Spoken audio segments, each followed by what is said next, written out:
We will continue to take every step that we deem necessary and appropriate to deal with the threat that the Houthis pose, and to your question,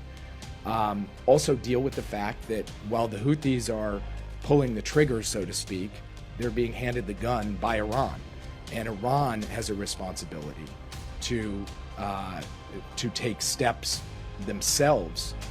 to cease these attacks, because these attacks, as I said before, are a fundamental threat to international law and to international peace and security.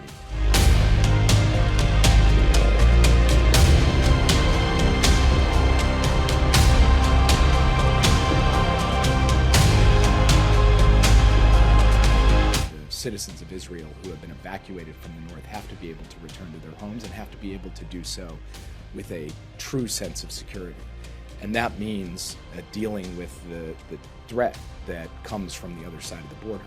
But we also believe that that threat can be dealt with through diplomacy and does not require the launching of a new war. Now, it requires not just diplomacy, but as I said in my opening, deterrence as well, because we need to send a clear message that we will not tolerate the kinds of threats and terrorist activity that we have seen from Hezbollah and from the territory of Lebanon.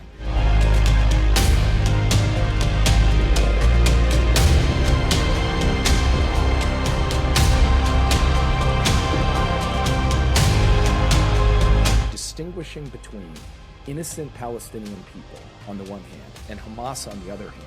is not just a moral question, though it is a moral question, because innocent people's lives should be sacred and protected. It's also a strategic question for Israel. And I think my Israeli counterparts didn't just acknowledge that, they very much indicated that their goal is to try to distinguish between innocent Palestinians and Hamas as we go forward. And we will continue to reiterate, both publicly and privately, our commitment to the notion that every innocent life should be sacred and should be protected.